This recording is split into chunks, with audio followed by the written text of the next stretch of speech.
እንትን አለ እንደ ቁርጥ ያለ ህግ አለ ምናልባት ስለ ጥሬ ስጋ እንደ ወደ ዋናው ሚስጥር እንሄዳለን ነገር ግን አመጋገብ ላይ ስለተነሳን ምናልባት ጥሬ ስጋ መብላት ይቻላል አይቻልም በጣም ጥሩ እንግዲህ ቅዱሳት መጻሕፍቶቻችን እንደሚያሳዩን በኦሪቱም አትብሉ ተብሎ ተጠቅሷል በሐዲስ ኪዳንም በሚስጥር ስንሄድ በገጽ ንባብ ጥሬውን ስጋ ብሎ አይደለም የጠቀሰልን ግን የደም መገኛው ጥሬ ስጋ እንደሆነ ደጋግሞ ተጽፎ እናገኛለን ማለት ነው ስለዚህ ጥሬ ስጋ ከደም ነፃ ስላልሆነ በመጣንበት ከአይዛብ ወገንም ስላልመጣ ልክ በኢትዮጵያ ጥንታዊ ኦሪት አስተምሮና ሐዲስ ኪዳንም ፍትሐ ነገሥትን ተቀበለን ባጸደቅነው መሰረት ልማድ እስኪቀየር እስከ 15ኛው መቶ ክፍለ ዘመን የነበሩት አባቶች ሊቃውንት አይበሉም ማለት አይበላም ነበር ማለት ነው አይበላም ነበር ማለት ነው ስለዚህ እንደ ሥርዓተ ቤተ ክርስቲያን አይበላም ብለን ነው መውሰድ የምንችለው ብዙዎች በሐዲስ ኪዳን የመብል ጉዳይ ከመንግስተ ሰማይ መግባት ጋር አያገናኝም ብለው የሚሞግቱ የሚከራከሩ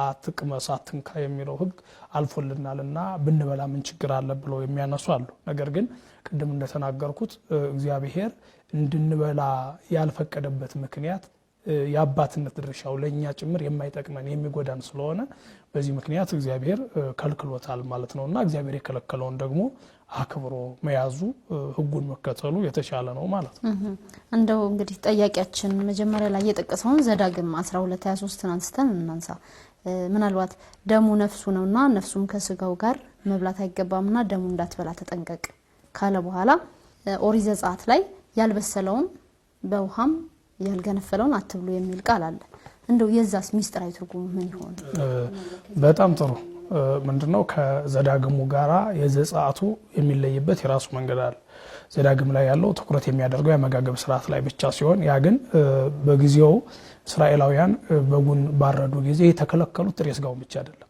ቅቅልና ዝግን ተከልክለዋል ዝግን ማለት በዘመናችን ቀይ ወጥ የምንለው ማለት ነው ሁለቱንም ተከልክለዋል ይህ የሆነበት ምክንያት ምንድነው ያ በግ ለጊዜው ከእግዚአብሔር መቅሰፍት የሚድኑበት መላከሞት የተረጨው እንደማይቶ የሚመለስበት የእስራኤላውያን ከመቅሰፍት የሚድኑበት መጠበቂያቸው በግ ነው ያ በግ ለጊዜው እርሱ ነው ወደ ፍጻሜው ስንሄድ ግን በግ የተባለው ጌታችን መድኃኒታችን ኢየሱስ ክርስቶስ ነው ዘጸአት ላይ የተነገረው ትልቅ ምስጢር ያዘለ የአዲስ ኪዳን የስጋው ደግሞ አገልግሎትን የሚያሳይ መሆኑን ነው የሚነግረንና እንደውም በጉ አመት የሆነው ጠቦት ይባላል በበግ አጠራር ማለት ነው በበግ ያስተዳደግ ማረግ አጠራር እንደውም ጌታ ምንድነው ያላቸው በማቴዎስ ወንጌል ምዕራፍ 10 ላይ ያቀረቡላችሁን ብሉ ነው የሚለው ያቀረቡላችሁን ብሉ ይላል ቢቀበሏችሁ ሰላማችሁ ይደር ባይቀበሏችሁ ግን የእግራችሁን ትቢያ ያራግፋችሁ ውጡ ነው የሚለው ከዛ በኋላ አሁን የስብከት ጉዳይ ስለሆነ በመጀመሪያ በመብል ጉዳይ ሊተባበሯቸው ይችላሉ ማለት ነው ሲጀመር ይወል ሐዋርያት ስብከት በጀመሩባቸው ሀገሮች ታሪካቸውን ስታጠና ገድለ ሐዋርያት ስታነብ ሂደው በባርነት በእንጨት ፈላጭነት በተክለ ተካይነት በግንበኝነት በመናምን ነው ተሽጠው የሚሄዱት እንጨት ፈላጭ ሆኖ ዮሐንስ ሮምና ቤት ስንት ጊዜ ቆይቷል እኮ ስንት ጊዜ ቆይቷል በኋላ የሞተ ልጅ ነበረ እሱን በማስነሳት ታምራት አድርጎ የህዝቡን ትኩረት እስኪስብ ድረስ አገልጋይ ሆኖ ዘይት ቆይቷል አልበላም እንዴ ያን ሁሉ ዘመን ልትላት ትችልም አልበላም አትችልም አብሮ ሰርቷል አብሮ በልቷል ይሄ ግን ኃጢአት አይደለም አሁንም ደግሜ ልጠይቅ እኛ በአረብ ሀገር የምንኖር ልጆች ቅዱስ ቁርባን የምንቀበል ሰው ከሙስሊም ጋር በአንድ ማዕድ መመገብ ይቻላል አመሰግናለሁ ስጋዊ ማዕድ መሆኑ ነው አዎ ስጋዊ ማዕድ ነው በአረብ ሀገር ስለሚኖር ያው ከሙስሊም ጋር በህብረት እንደዚህ አንድ ቤት ውስጥ የመኖር እድል ይኖራቸዋልና በአንድ ማዕድም የመመገቡ ጌታ ከኃጥአን ከመጸባያን ጋር በመብላቱ ተወቅሷል ተወቀሰ እንጂ ኃጢአት ግን አይደለም በሱ ዘንድ ነውር ነቀፋ የሚያስመጣ ነገር አልነበረም በሰዎች ዘንድ ግን ነውር ተደርጎ ተቆጥሮ ነበር ስለዚህ በሚያዩዋቸው ሰዎች ዘንድ ነውር ሊሆን ይችላል ያ ማለት የሚሰናከሉባቸው ሰዎች ካሉ አያድርጉት የሚሰናከሉባቸው ሰዎች ከሌሉ ግን በእነሱ ዘንድ የሚያመጣው ምንም አይነት የርኩሰት የምትዳደፍ ነገር የለም እንዴት ምክንያቱም ይሄ ስጋዊ ማዕድ ነው በምንም ከሃይማኖት ጋር የሚገናኝ አይደለም ህብረት ግን ይሌለ ህብረት እኮ ከምን አንፃር መሰለ እኛ በነገራችን ላይ ከየትኛውም ፍጥረት ጋር ተባብረን እንድንኖር ታዘናል እንኳን ከሰው ጋር ከእንስሳትም ጋር ቢሆን የሚያስተባብሩ ነገሮች ሲኖሩ ልንተባበር እንችላለን ያ ማለት አንድ ቤት እንኖራለን እንጠብቃቸዋለን እንንከባከባቸዋለን በአግባቡ እንጠቀምባቸዋለን ሰውንም የምትተባበርበት ጊዜ በጣም ብዙ አለ። በአንድ መንግስት ጥላ ስር ልትኖር ትችላለህ። በአንድ ሀገር ውስጥ ልትኖር ትችላለህ። በአንድ አዳራሽ ልትሰበሰብ ትችላለህ።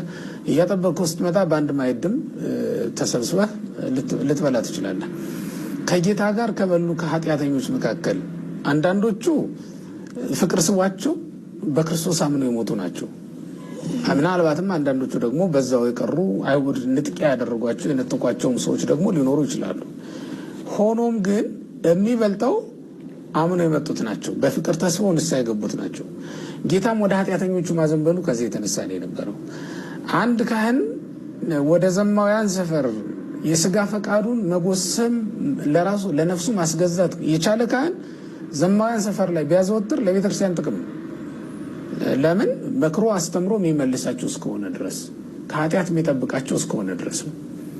በግብራቸው የሚሳተፍ ከሆነ ምንም ጥቅም። መተባበር ማለት እሱ ነው።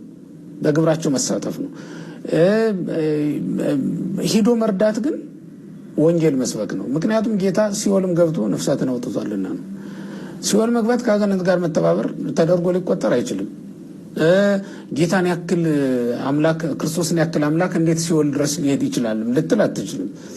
ሲኦልም ክርስቶስ ገብቶ ስለወጣባት አትቀደስም።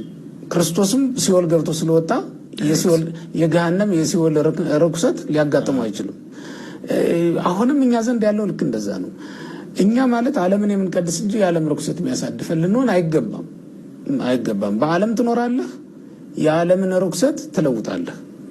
የምትሆነው ልክ እንደዛ ነው። ሐዋርያት የሄዱባቸው ሀገሮች ሁሉ አማኝ የነበረባቸው አይደሉም። እንደውም ጌታ ምንድን ነው ያላቸው? በማቴዎስ ወንጌል ምዕራፍ 10 ላይ ያቀረቡላችሁን ብሉ ነው የሚለው። ያቀረቡላችሁን ብሉ ይላል። ቢቀበሏችሁ ሰላማችሁ ይደር፣ ባይቀበሏችሁ ግን የእግራችሁን ትቢያ አራግፋችሁ ውጡ ነው የሚለው። ከዛ በኋላ አሁን የስብከት ጉዳይ ስለሆነ በመጀመሪያ በመብል ጉዳይ ሊተባበሯቸው ይችላሉ ማለት ነው። ሲጀመር ይኸውልህ ሐዋርያት ስብከት በጀመሩባቸው ሀገሮች ታሪካቸውን ስታጠና ገድለ ሐዋርያት ስታነብ ሂደው በባርነት፣ በእንጨት ፈላጭነት፣ በተክል ተካይነት፣ በግንበኝነት በምናምን ነው ተሽጠው የሚሄዱት። እንጨት ፈላጭ ሆኖ ዮሐንስ ሮምና ቤት ስንት ጊዜ ቆይቷል እኮ ስንት ጊዜ ቆይቷል። በኋላ የሞተ ልጅ ነበረ። እሱን በማስነሳት ታምራት አድርጎ የህዝቡን ትኩረት እስኪስብ ድረስ አገልጋይ ሆኖ እዛ ቤት ቆይቷል። አልበላም እንዴ? ያን ሁሉ ዘመን ልትል አትችልም። አልበላም አትችልም። አብሮ ሰርቷል፣ አብሮ በልቷል። ይሄ ግን ኃጢአት አይደለም። መሳተፍ መተባበር ማለት በግብራቸው በቤተ ጣዖት አምልኳቸው ቤተ ጣዖት ሲሄዱ አብሯቸው መሄድ ሲሆን፣ ጣዖት ሲያመልኩ ለጣዖት ሲሰግዱ አብሮ የሚሰግድ ሲሆን ነው። መሳተፍ ማለት ልንቀበለው የማይገባ ተሳትፎ ወይም ሱታፌ እሱ ነው። ከዛ ውጭ በሆነው ግን እንጀራ በመብላት ውሃ በመጠጣት አንድ ቦታ ቁጭ ብሎ በመጫወት የሚተላለፍ ኃጢአት አይደለም የለም ለማለት ነው።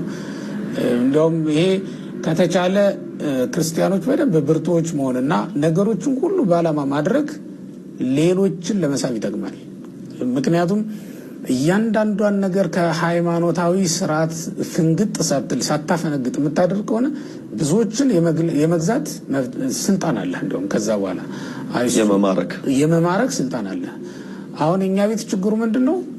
ቤታችን እንኳን የሚመጡ እንግዶችን ጸሎት አድርገን አስጀምረን በጸሎት ማዕድ ለመቁረስ ምናፍር ሰዎች አለ።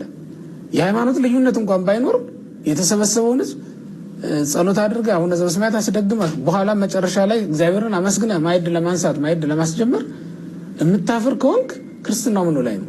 እንደው በዚህ ልክ ታይቶ በደንብ የሚያረክስ ነገር እስካልሆነ ድረስ ሊያደርጉት የሚገባው ድረስ ማድረስ ይገባቸዋል ነው። እንደው በቃ በጣም የከበዳቸው ካለ ከአጠገባቸው ካሉ መምህራን ጋር ቢወያዩ በቂ ነው ለማለት እፈልጋለሁ። ጥያቄዎች ጨርሻለሁ።